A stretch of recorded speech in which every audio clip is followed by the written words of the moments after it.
पर्व का बिगुल बज चुका है।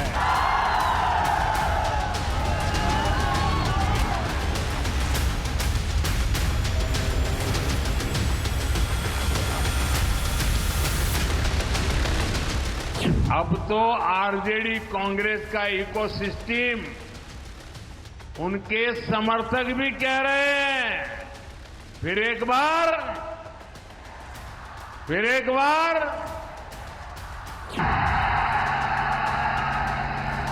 हरियाणा का चुनाव चोरी हो गया, मगर बिहार की जनता, बिहार का युवा, बिहार का जनरेशन जी यहां पे वोट चोरी नहीं होने देगा।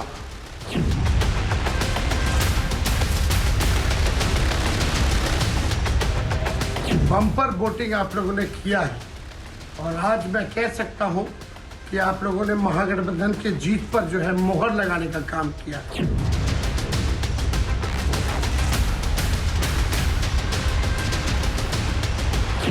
लगभग 100 सीटों के आसपास एनडीए जीत रही है और ये 2010 के रिजल्ट को ब्रेक करने वाला रिजल्ट है। महागठबंधन के मुख्यमंत्री के उम्मीदवार भी चुनाव हारे।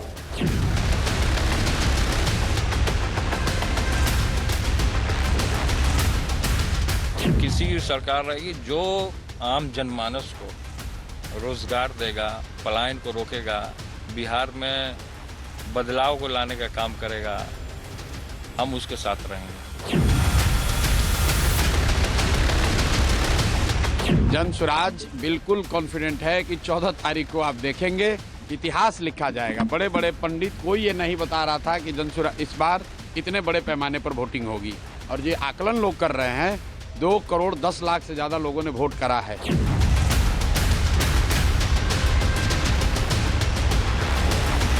बम्पर वोटिंग हुई और बम्पर वोटिंग का फायदा हमेशा से हमें होता है। एनडीए को आप जानते हैं, जिस तरह से अगर 2010 का आंकड़ा देखिएगा तो 2005 में 45% के आसपास पोल हुआ था, 45.5%, और 2010 में लगभग 52% पोल हुआ, 7% पोल बढ़ा था, और इस बार भी लगभग 7% से ज़्यादा पोल बढ़ा है।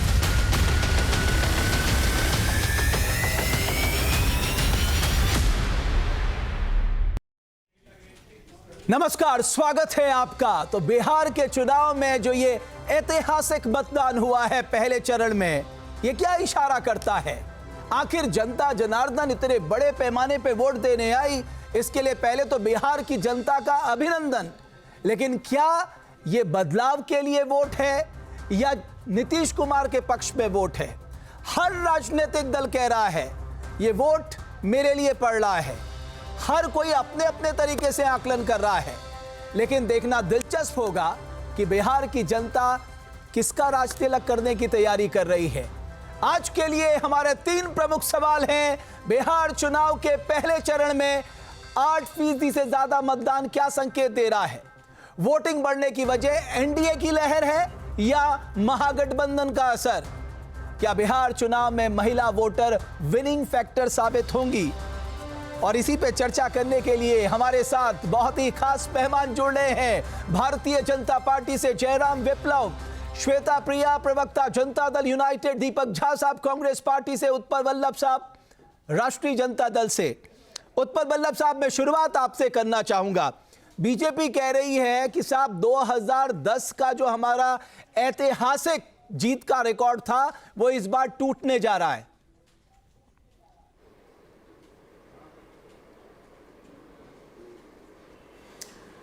देखिए, ये बीजेपी और जनता दल यू के भी, एक बार मैं डिबेट में बैठा था तो उनके भी प्रवक्ता कह रहे थे कि इंडिविजुअल जनता दल यू भी 2010 को जो परफॉर्मेंस को छूने जा रही है। अब बताइए 2010 का ये सारे पार्टियां बीजेपी की और एनडीए के उस परफॉर्मेंस को छुएंगी जो 101 पर लड़ रही हैं और 115 विधायक ये जिता लेंगे।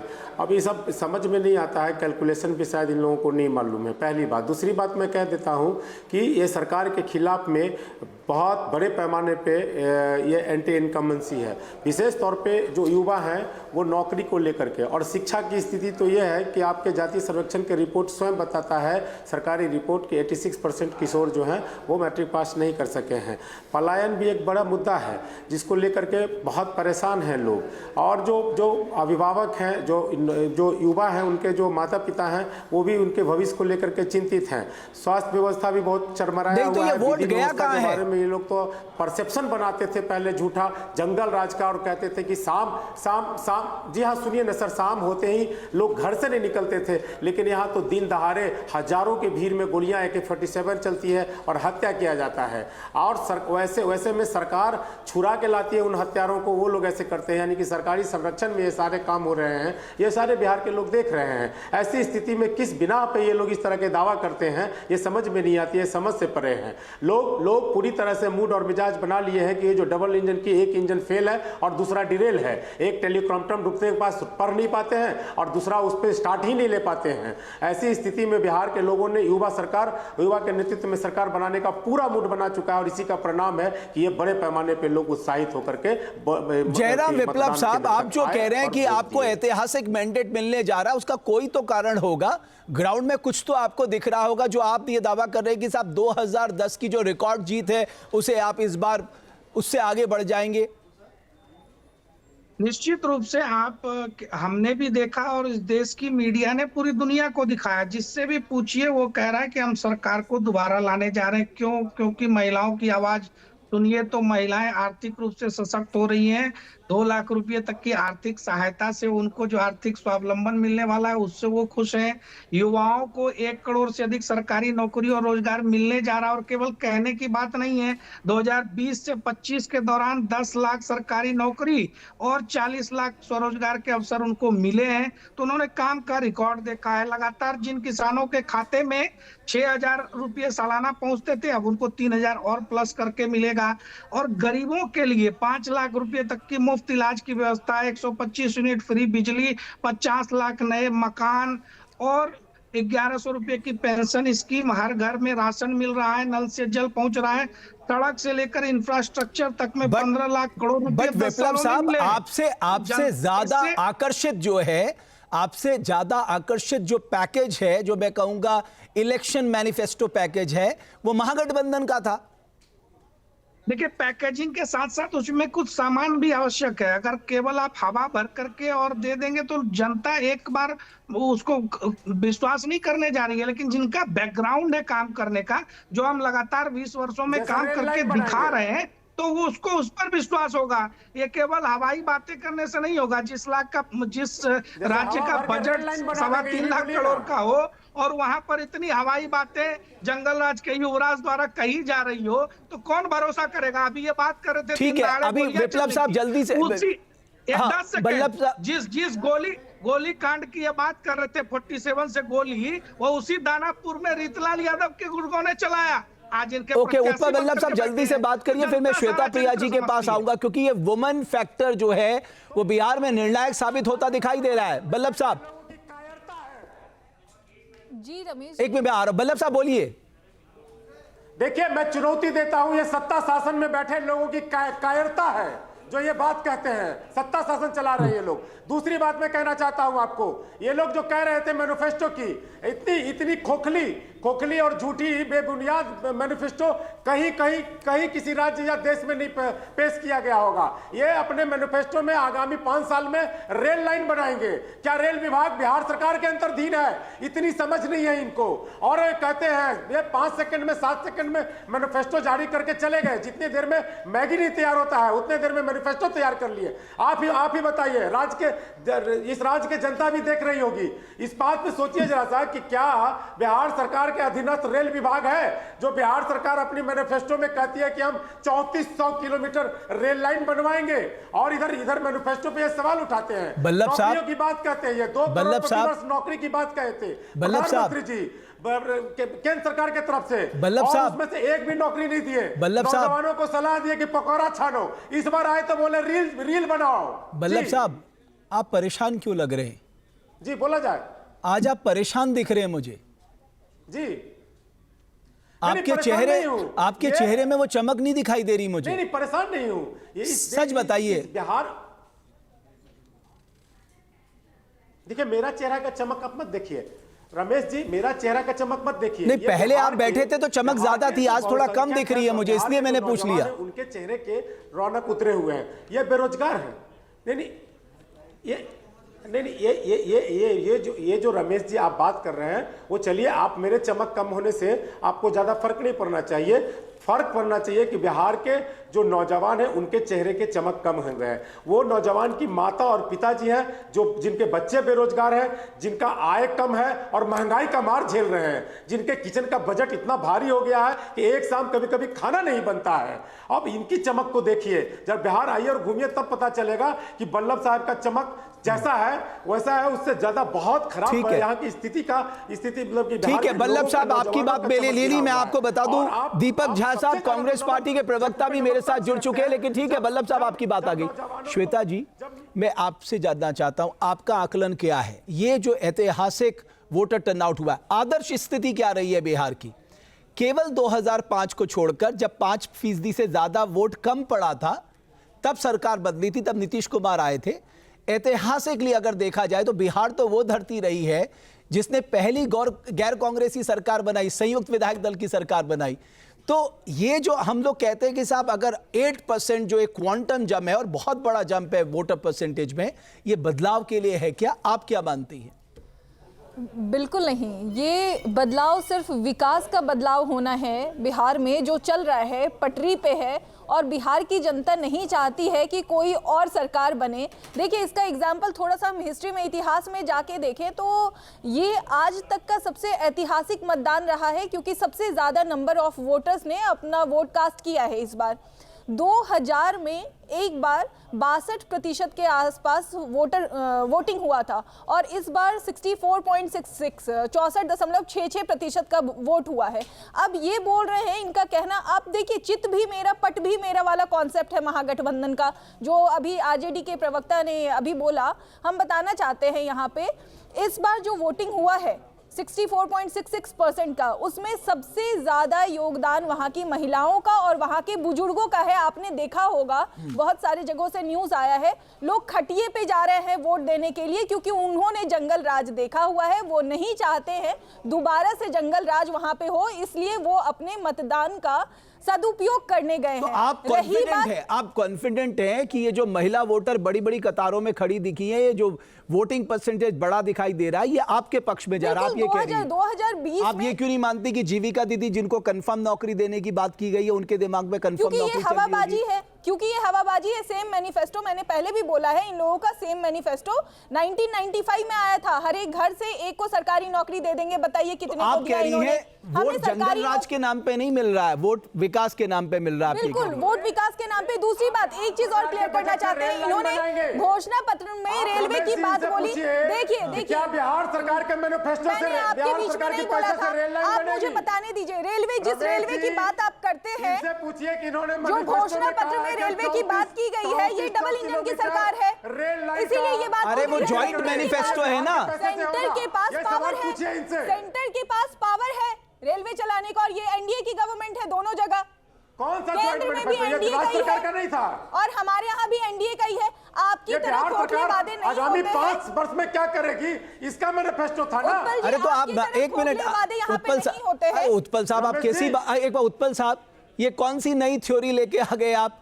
अरे वो सेंट्रल में है, वो स्टेट पे है, सेंटर, वो कहते हैं ना डबल इंजन की सरकार। अगर उन्होंने कुछ सेंटर की योजनाओं का भी जिक्र कर दिया, आपको क्यों परेशानी हो रही है? उनके पास मैंडेट है साहब, रेलवे बनाने का, हाईवेज बनाने का, इंफ्रास्ट्रक्चर डेवलपमेंट का, केंद्र सरकार का मैंडेट है, उसमें दिक्कत क्या है? इनको कौन सेंट्रल गुमराह मत करिए रमेश जी, रेलवे भी बनेगा। और एक चीज बता देते हैं, जितने भी कमिटमेंट सवाल उठता है, रमेश जी, सवाल उठता है, कैसे उठता है? अभी अमित शाह जी आए, एक मिनट जरा सा इनको सुनने दीजिए, सुन लीजिए। देखिए, अभी अमित शाह जी आए, बोले हमको सत्ता में लाइए तो मैं घुसपैठियों को बाहर कर दूंगा। अरे भाई, आप तो सत्ता में ऑलरेडी हैं, अभी क्यों नहीं? अगर ऑलरेडी केंद्र सरकार में आप हैं, तो आप रेल को बेच दिए अपने निजी मित्रों के हवाले, तो इनकम आएगा मित्रों के हवाले से और बनेगी राज्य सरकार के पैसा से। यानी कि ये गोनू झा और भाना झा का ये जो भैंस का बात था, अरे रेलवे में एक्सपेंडिचर, जो चारा देगा, रेलवे में जो अच्छा बताइए, मैनिफेस्टो है। और रेलवे में आप बिहार सरकार के मैनिफेस्टो में क्यों इसका जिक्र कर रहे हैं? ये बिल्कुल वही अच्छा, वही आपकी नाराजगी है का मामला है। हाँ, आपकी नाराजगी जायज है भाई और दूध दुहेगा एक भाई, आपकी नाराजगी जायज है। नहीं दुहेगा, जो दूध दुहेगा वो चारा नहीं खिलाएगा। आप इस तरह के मैनिफेस्टो दिए हैं। चारा चोरों को दिमाग में चारा ही भरा हुआ है, यहाँ भी चारा लेकर के आ गए। और पिछले अपने नेता को जाकर बचाइए, फिर से जेल जाने वाले हैं। इतना भ्रष्टाचार करिएगा और प्रवचन कर रहे हैं। 3.5 करोड़ परिवार को दे नहीं पाएंगे, नौकरी आप जवाब दे नहीं पाएंगे जो पूछा जा रहा है। आप आएंगे थेट्रोलॉजी करेंगे। अरे चारा कहाँ से ले आए? आपको चारा बताना चाहिए कि पिछला जो मैनिफेस्टो आपने जारी किया था 2 करोड़ नौकरी, वो क्या हुआ? कितने लोगों को आपने नौकरी दिया? ये बात आपको बताना पड़ेगा। आप महिला सुरक्षा के बारे में कहे, आप किसानों की आय दोगुनी करने की बात कहे, रुकने नहीं देंगे। बिहार के लोगों ने ठान लिया है, आप सुनिए जरा, बिहार के लोगों ने मान लिया है कि यूपीए ने ठगा था। केवल 2 लाख करोड़ रुपए दिए 10 साल में। एनडीए और मोदी जी की सरकार ने 15 लाख करोड़ रुपए से बिहार का इंफ्रास्ट्रक्चर वर्ल्ड क्लास का बनाने का काम सबको किया। पक्का मकान दे देंगे 2022 तक। क्या हुआ? विप्लव साहब, पक्के मकान दिए जितने 70 साल में आप 7 निश्चय के तहत जो मैनिफेस्टो किया था उसका हिसाब भी दीजिए। सरकार सिर्फ नए मैनिफेस्टो जो खोखली जारी करती है वही बताने के लिए नहीं। ठीक है, अभी दीपक झा साहब भी मेरे साथ आ चुके हैं। माफ कीजिएगा विप्लव साहब, बल्लभ साहब, 1 मिनट आप दोनों रुक जाइए। दीपक झा साहब, मैं आपका एक आंकलन चाहता हूं। ये जो ऐतिहासिक वोटर टर्नआउट हुआ है आजादी के बाद, ऑलमोस्ट 8% अगर आप 2020 से इसका मुकाबला करें, हालांकि तब 3 फेजेस में चुनाव हो रहे थे, इस बार 2 फेजेस में चुनाव हो रहे, तब 71 सीट्स में फर्स्ट फेज में वोट पड़े थे, इस बार 121 में है। मैं आपका एक ईमानदार आकलन चाहता हूं, आप लोगों का प्राइमरी सोच क्या निकल के आ रही है इस ऐतिहासिक वोटर टर्नआउट पे?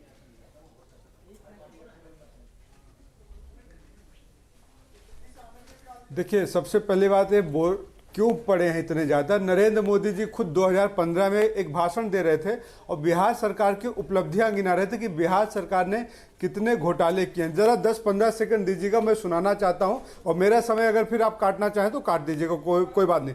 देश सुने नरेंद्र मोदी जी को कि किस तरीके से। नहीं, पहले आपने क्या खेल किया है बिहार की जनता जानती है।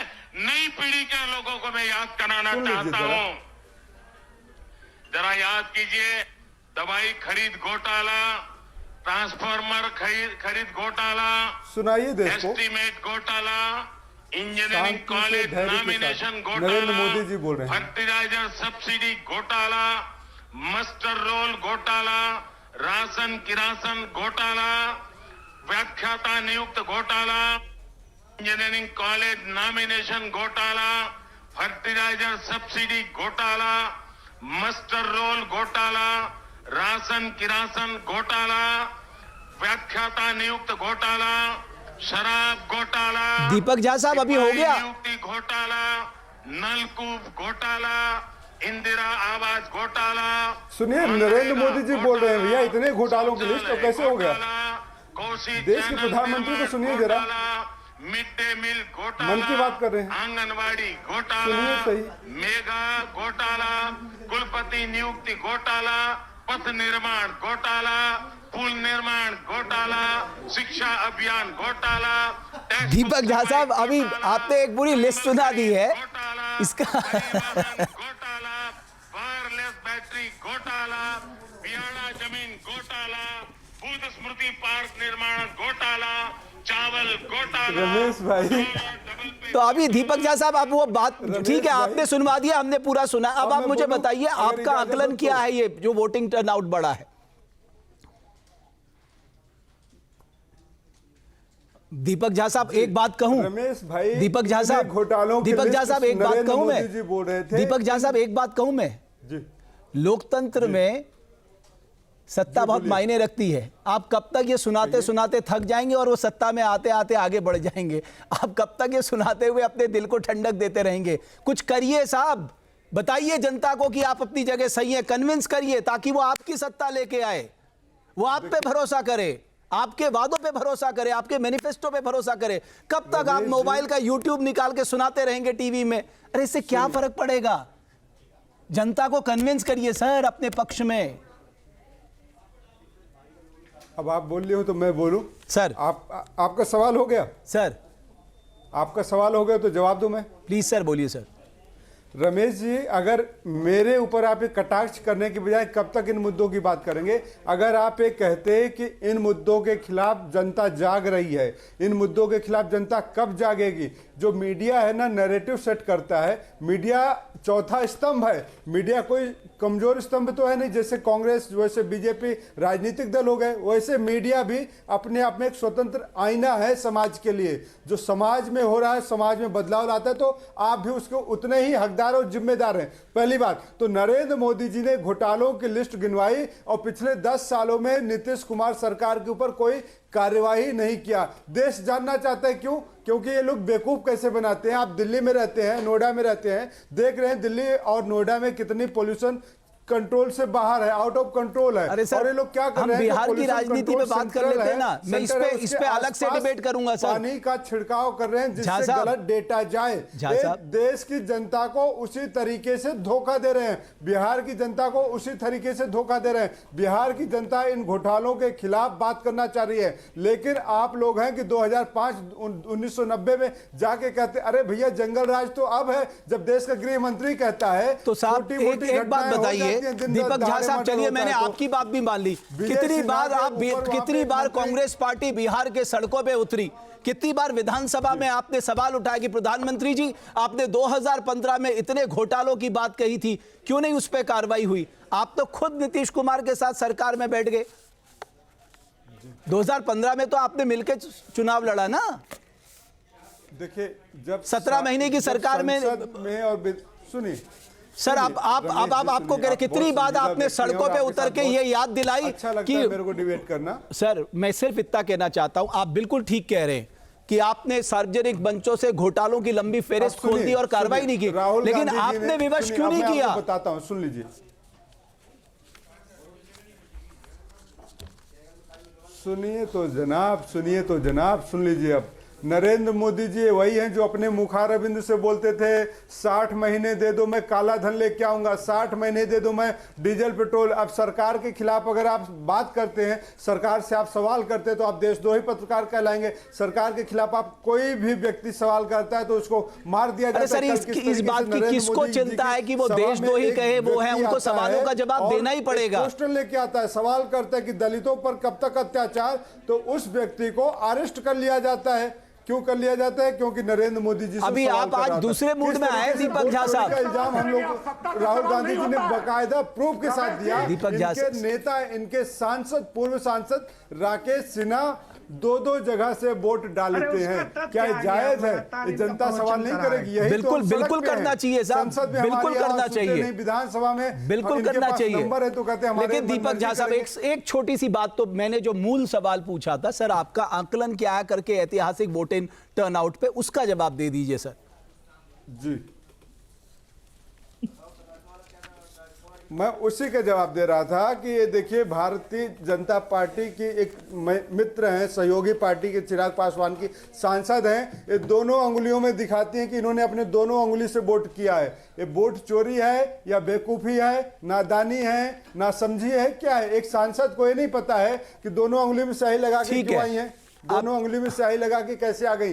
ये चुनाव आयोग इस पे कार्रवाई करेगा नहीं करेगा? तो जितने हेरा फेरी कर रहे हैं जनता इस पे लगाम लगाएगी। और देखिए अब इस पे बात करने का अभी समय नहीं है कि किसके पक्ष में जा रहा है, किसके पक्ष में नहीं जा रहा। जनता बदलाव के पक्ष में है। जनता इस दुशासन के राज को, जनता इस कुंभकर्ण शासन के राज को उखाड़ फेंकना चाहती है। विप्लव साहब आप जवाब दीजिए। अरे 17 बार ये जो है ये भगवान श्री कृष्ण को, तो बिहार की जनता को 20 बार लग गए, 20 वर्ष का इंतजार लंबा हो गया। ठीक है दीपक झा साहब आपने बोल लिया, प्लीज हाँ बोलिए विप्लव साहब। सर आपने बहुत टाइम ले लिया। दीपक झा साहब बोलिए। विप्लव साहब, कांग्रेस प्रवक्ता ने प्रधानमंत्री के भाषण की क्लिप भी चलाने का प्रयास किया। कांग्रेस प्रवक्ता ने दिल्ली की बात की, वायु प्रदूषण की बात की, वोट चोरी की बात कर ली, लेकिन बिहार के किसी एक मुद्दे पर बात नहीं की। उन्होंने कहा कि प्रधानमंत्री जी ने 60 महीने मांगा था, जनता ने दिया।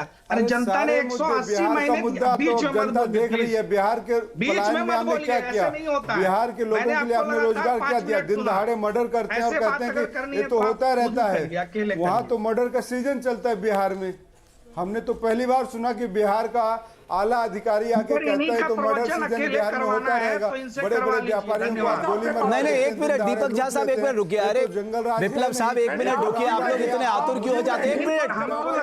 एक मिनट दीपक झा साहब, एक मिनट रुक जाइए। आप दीपक झा साहब रुकिए, मैं आ रहा हूं। वल्लभ साहब मैं आऊंगा। बोले विप्लव साहब आप कंप्लीट करिए। दीपक झा साहब आपने काफी समय ले लिया, अभी रुक जाइए आप।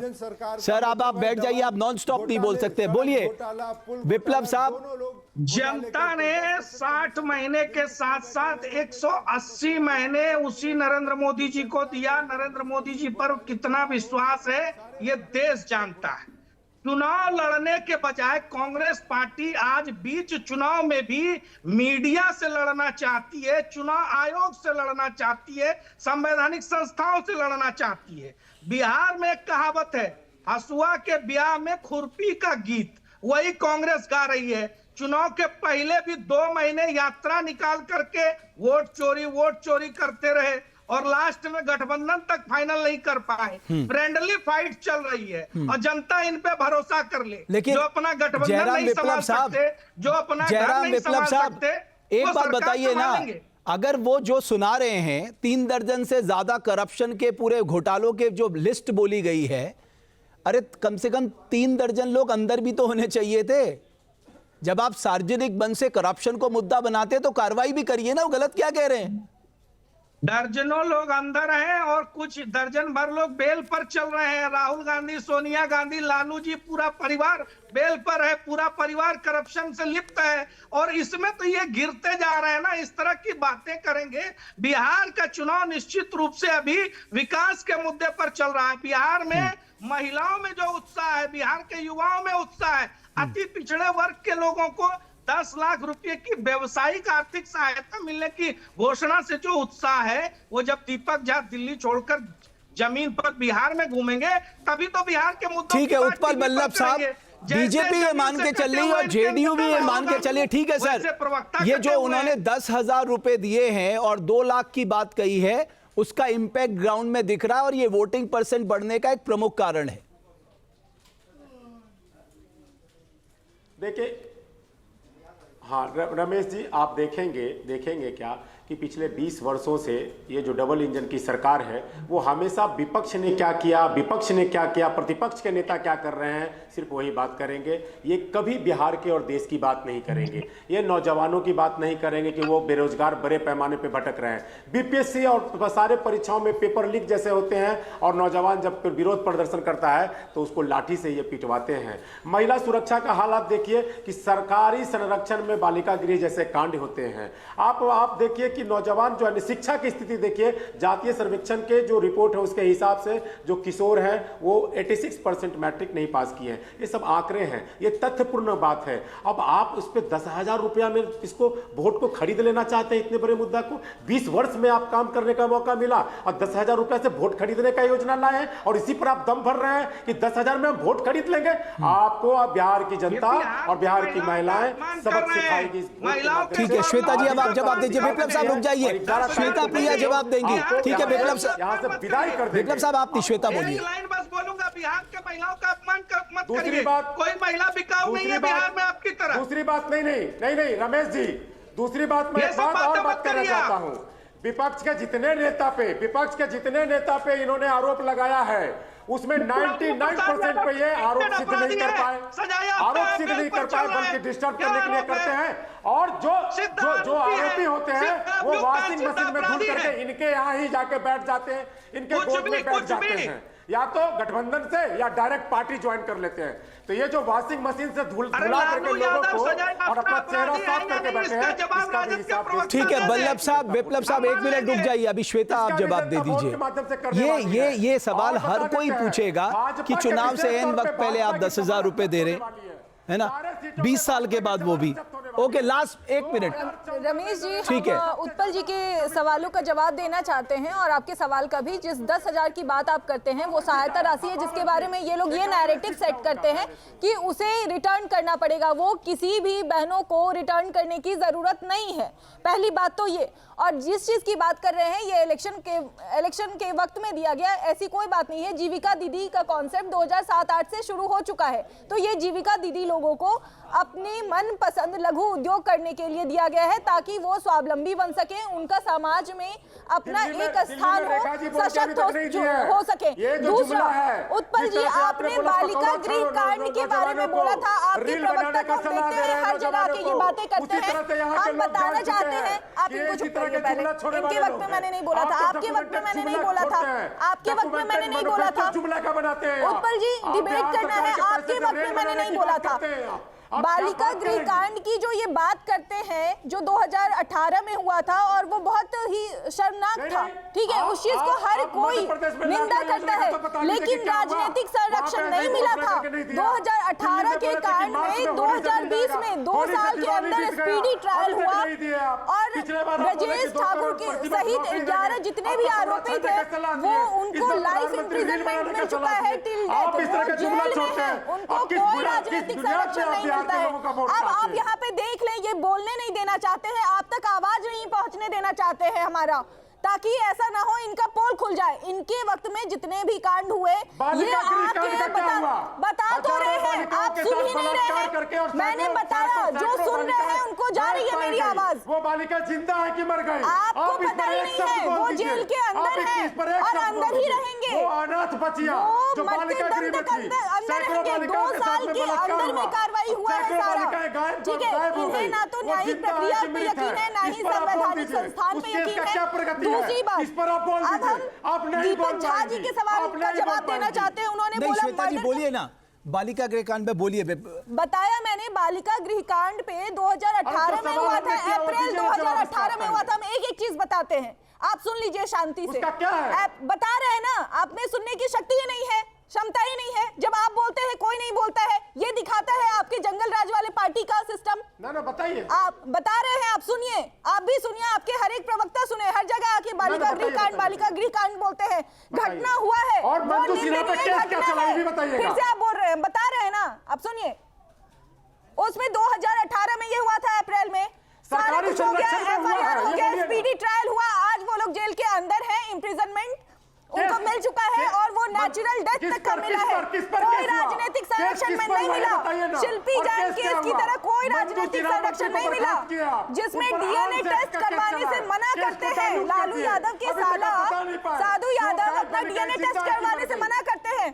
उस शिल्पी जैन को के साथ नाइंसाफी हुआ था, नाइंसाफी नहीं, उसके मरने के बाद उसका कैरेक्टर असैसिनेशन हुआ था और वो सरकार थी, आरजेडी की सरकार थी, लालू जी की सरकार थी, बिल्कुल, और उन्हीं का लेगेसी संभाल रहे हैं तेजस्वी जी। आप ऐसी बात करते हैं।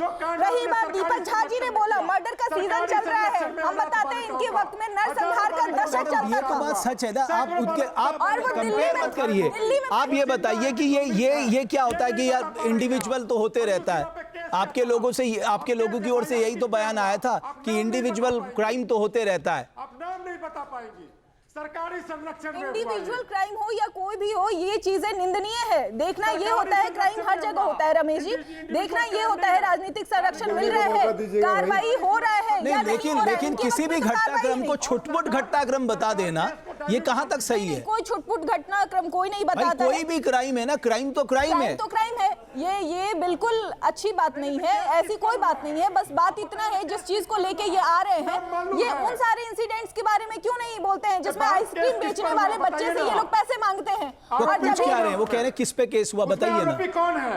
अभी तक आरोपी को क्यों नहीं आप चिन्हित कर पाए? ब्रजेश ठाकुर सहित 11 आरोपी को चिन्हित क्यों नहीं कर पाया? अरे आप जाके पढ़िए, उस केस के बारे में पढ़िए। चिन्हित कैसे नहीं किया गया? बिना चिन्हित किए उनको लाइफ इम्प्रिजनमेंट मिल गया क्या? आजीवन कारावास बिना चिन्हित किए हुए मिल गया? XYZ को मिलता है क्या? चिन्हित व्यक्ति को ही मिलता है ना। कैसी बात करते हैं आप? महिलाओं, आपको कुछ पता है? महिलाओं के इज्जत और आबरू को लूटा गया। आपके वक्त में लूटा जाता था, आपके वक्त में लूटा जाता था सर, आपके वक्त में लूटा जाता था, बाहर नहीं निकल पाती थी। आज देखिए ना, आज देखिए 64 पॉइंट आ रहे हैं वोट करने के लिए।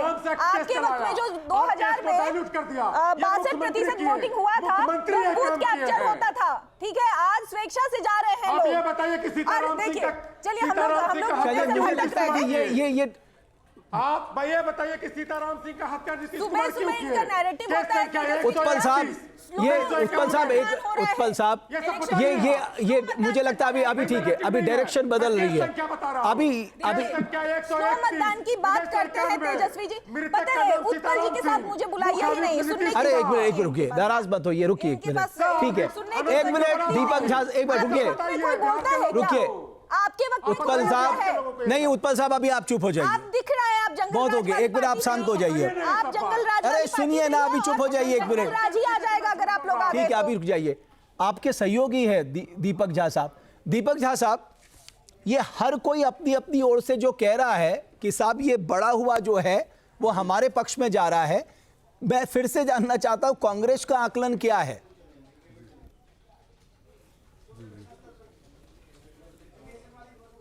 देखिए, कांग्रेस इस पे मैं 2 सेकंड दीजिएगा, बताऊंगा। यहाँ श्वेता प्रिया जी ने बड़ी अच्छी बात कही कि बालिका कांड, बालिका गृह कांड की बात मत करो। अरे नहीं करेंगे भैया, आप 2005 की जाती हो, 1990 में जाते हो, 1995 में जाते हो, क्यों जाते हो, क्यों जंगल राज की बात करते हो? और जब आपके जंगल राज की बात करते हैं जहां महिलाओं का सम्मान नहीं, बच्चियों के साथ आपने इस तरह की हरकतें की आपकी सरकार के लोगों ने, और उन्हीं नेताओं को आप टिकट देके आगे बढ़ाते हैं। और दूसरी बात, श्वेता प्रिया जी आपने एक बहुत अच्छी बात कही कि छोटी मोटी घटनाएं नहीं है मर्डर, इसका मतलब है कि आपने अमित शाह जी को आईना दिखा दिया। आपने कहा कि अमित शाह झूठ बोल रहे, अब इनको रोक लीजिए। अभी इनके बीच में बोल रहे थे हमारे दूसरे साथी प्रवक्ता, तो कह रही थी बीच में मत बोलिए, अब आप बीच में बोल रही हैं, कैसी बातें कर रही हैं? आप भी तो संयम रखिए, आप भी तो मत बोलिए बीच में। मैं आपके बीच में नहीं बोल रहा हूँ दीदी जी, आप भी बीच में मत बोलिए तो ज्यादा अच्छा रहेगा डिबेट में। नहीं, लेकिन दीपक झा साहब, उन्होंने ये नहीं बोला कि इस पे चर्चा मत करिए, आपका शासन नहीं है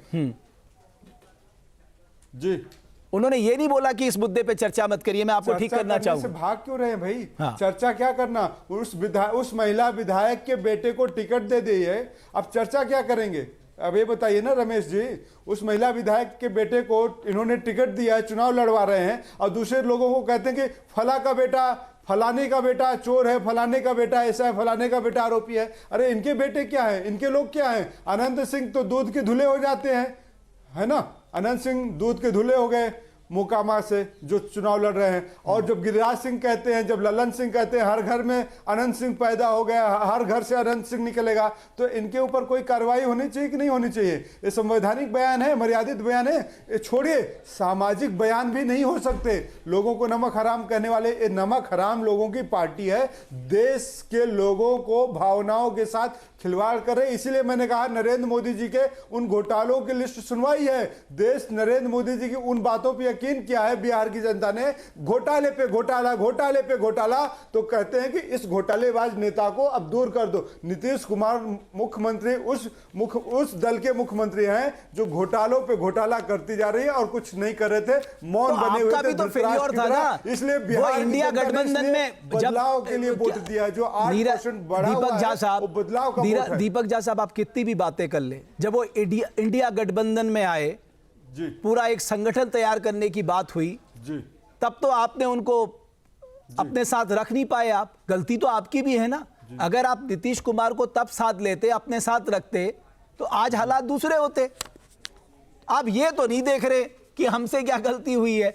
ये तो आप मानोगे ना कि उस समय इंडिया गठबंधन से नीतीश कुमार का जाना आपके लिए नुकसानदेह साबित हुआ। रमेश जी सुनिए, एक घोटालेबाजों जो प्रेम है ना, अतिशय प्रेम, वो श्रीमान नरेंद्र मोदी जी को है, बहुत अतिशय प्रेम है। एक घोटालेबाज 70,000 का घोटालेबाज था जो वहां का डिप्टी सीएम था, सवेरे 4 बजे बनता है, वोट चोरी करके, विधायक चोरी करके। उसका नाम आपको बताएं, पता होगा वैसे, अजीत पवार।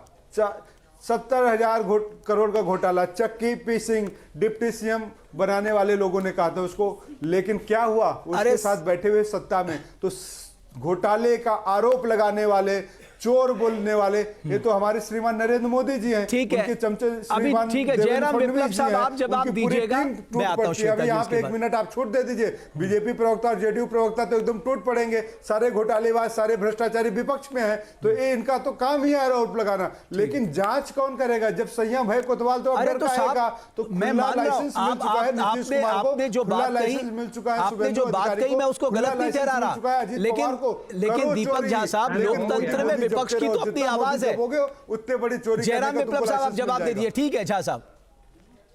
देखिए रमेश जी, इस देश में न्यायपालिका नाम की एक बहुत मजबूत संस्था है जो तय करती है कि कौन सा सत्ता में बैठे लोग वोट चोरी की बात करते हैं, जो वोट चोरी करते हैं, एक कहते हैं हम 50 साल तक राज करेंगे, क्यों करेंगे, कैसे करेंगे? इस देश में 50 साल तक वोट चोरी करने का प्लान लेके चल रहे हैं। व्यवस्था है जो तय करती है कि आरोपी अपराधी है या नहीं। एक मिनट, एक सेकंड झा साहब, 1 मिनट रुकिए। झा साहब 1 मिनट रुकिए ना। झा साहब 1 मिनट रुकिए। झा साहब 1 मिनट रुकिए। झा साहब 1 मिनट रुकिए। पुलवामा कैसे हुआ? झा साहब 1 मिनट रुकिए ना। झा साहब काला धन, झा साहब 1 मिनट रुकिए ना सर। कम करेंगे, दीपक जी, अरे दीपक जी एक मिनट सुनिए ना, बड़ी ऐतिहासिक बात कह रहे हैं विप्लव जी। विप्लव जी अब आप शुरू करिए, वही लाइन बोलिए। इस देश में न्यायपालिका नाम की एक बहुत मजबूत संस्था है जो तय करती है कि आरोपी अपराधी है या नहीं। ठीक है, अभी अरे दीपक झा साहब रुकिए ना 1 मिनट। नहीं बोलने देंगे तो क्यों हम यहाँ? दीपक भाई 1 मिनट रुकिए ना। दीपक भाई रुकिए ना। जी उस दल के नेता हैं, उस दल के से आते हैं जिसने अंग्रेजों की गुलामी किया, जिसने अंग्रेजों के अरे एक मिनट, इस देश के साथ गद्दारी किया। विप्लव साहब तो मेरे साथ हो या नहीं हो, लेकिन ये गलत चीज है। आप लोगों ने आजकल ये रिवाज बना लिया है, मैं देख रहा हूं कि आप बाहर निकल जाते हैं डिबेट से। को बताएं कि जिस आरएसएस को अपना पिता तुल्य, अरे दीपक झा साहब हम बात करें बिहार वोटिंग में, आप पहुंच गए वहां आरएसएस में। मैं सिर्फ आपसे ये मैंने आपसे ये पूछा, ये बढ़ता हुआ मतदान प्रतिशत आपके पक्ष में जा रहा है, आपको हिम्मत ही नहीं हो रही है आज कहने की कि साहब ये हमारे पक्ष में जा रहा है, ये बदलाव के लिए वोट है। तमाम कहानियां आपने आज सुना दी। अरे एक लाइन में बोल सकते हैं ना आप अपना आत्मविश्वास दिखाइए। ये जो 8% का क्वांटम जंप हुआ है ये हमारे पक्ष में पड़ा है, ये बदलाव के लिए पड़ा है, महिलाओं ने हमारे पक्ष में वोट किया। इतनी हिम्मत नहीं जुटा पाए आप पिछले आधे घंटे से। मैं कह रहा हूं भाई, नरेंद्र मोदी जी ने कहा कि इतने घोटाले हुए हैं, अरे भैया और इतने घोटालों के खिलाफ वोट प्रतिशत बढ़ा है, तो इसका मतलब जायज सी बात है कि विपक्ष के लिए है वोटिंग। जो 8% वोट बढ़ा है वो विपक्ष के साथ खड़े हैं। जनता चाह रही है बदलाव हो, जनता चाह रही है कि इन घोटालों पे तो नरेंद्र मोदी जी मौन रह गए। हमारे पॉइंट पे नहीं आएंगे क्योंकि उन्हें बिहार की स्थिति के बारे में पता ही नहीं है, इसलिए कभी वो दिल्ली की बात करते हैं, कभी पॉल्यूशन के बारे में बात करते हैं। स्थिति इतनी सुधर गई मैडम, बिहार आज भी वैसे ही है। आज जो वोटिंग की बात आप कर रहे हैं, आज आप भी देखिए, गरीबी सबसे ज्यादा, पर कैपिटा में सबसे ज्यादा, डिपेंडेंसी रेशियो सबसे ज्यादा, एग्रीकल्चर की स्थिति सबसे खराब, फार्मर्स के इनके मामले सबसे ज्यादा खराब, जो बिहार का ग्रोथ रेट, पलायन सबसे ज्यादा। बिहार का जो ग्रोथ रेट है वो पहले 2% था, जिसको स्टैग्नेंट इकोनॉमी बोलते हैं, अब वो डबल डिजिट में है और विकास भी होगा। अरे झा साहब 1 मिनट रुक जाइए ना, 1 मिनट आप केवल श्वेता जी को लीजिए प्लीज। हाँ, उसके बाद अभी जो चुनाव की बात अभी चल रही है और इतने परसेंटेज वोट हुए हैं जिसके बारे में दीपक जी बता नहीं रहे हैं, हम बताते हैं इनका नैरेटिव सेट कैसे करते हैं। सुबह में तेजस्वी जी बोलते हैं कि इलेक्शन कमीशन बहुत स्लो वोटिंग करवा रहा है, मतदान करवा रहा है, वो इसलिए ताकि हमारे पक्ष में वोट ना हो जाए। जब 1 बजे के करीब वो दिखता है, वोटिंग परसेंटेज बढ़ के 41% हो जाता है, जो कि इससे पहले वाले इलेक्शन में अगर 1 बजे के आसपास आप देखें तो 20 से 30% वोटिंग हुआ करता था। इस बार 1 बजे तक 41% वोटिंग हुआ है। जब उन्होंने देखा कि वोटिंग बढ़ गया है तो शाम को बोलते हैं, जब पता चला कि 64.66% वोटिंग हुआ है, बोलते हैं इतना भारी मतदान इसलिए हुआ है ताकि जनता चेंज चाहती है। लेकिन उनको ये नहीं पता आज तक जितनी बार भी ज्यादा वोटिंग हुआ है तो वो एनडीए के फेवर में हुआ है। अभी विप्लव साहब मैं आप लोगों से एक निवेदन करना चाहता हूं, ये सड़े रुष्टा सड़े तुष्टा से काम नहीं चलता साहब। डिबेट में आप लोग कहेंगे हम नहीं बात करेंगे, अरे क्या फर्क पड़ा अगर कोई बीच में बोल गया? इतनी नाराजगी किस बात की सर? हमें भी 2004 से तो मैं ही इस देश में डिबेट कर रहा हूं, मैंने कभी किसी का व्यवहार ऐसा नहीं देखा जो मैं आप लोगों के बीच देखता हूं। अरे साहब क्या हुआ अगर कोई बीच में बोल गया? आप अपनी बात रखिए, कभी ऐसा हुआ?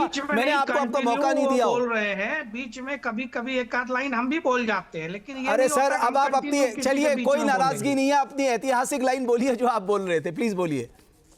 डिबेट मुद्दों के आधार पर चले, इसलिए मैं कुछ फैक्ट्स उनके सामने रखना चाहता हूं और देश की जनता के सामने रखना चाहता हूं। यह देश में न्यायपालिका एक मजबूत व्यवस्था है जो तय करती है कि अपराधी है आरोपी या नहीं, और इस देश की न्यायपालिका ने एक नेता को अपराधी घोषित किया, उसको सजा दी और वो बीमारी के बहाने पर आज बेल में चल रहे हैं और बिहार चुनाव में प्रचार भी कर रहे हैं।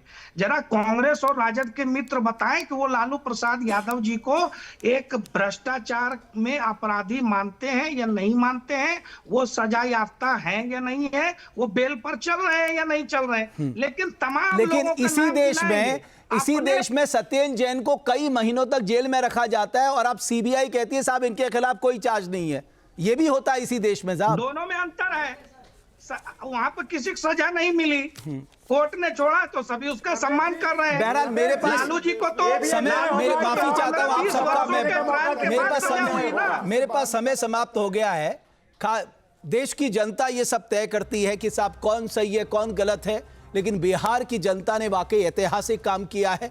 क्या दूसरे फेज में भी इसी तरह का वोटिंग को लेकर रुझान देखने को मिलेगा, और हाँ तो ये क्या संकेत करता है? बहुत धन्यवाद हमारी चर्चा को देखने के लिए। जहां भक्ति है हर शब्द में, कथाओं में छुपे हैं दिव्य रहस्य और ज्योतिष देता है जीवन को दिशा। धर्म से जुड़ी हर बातों को जानने के लिए हमारे चैनल स्तुति को सब्सक्राइब करें।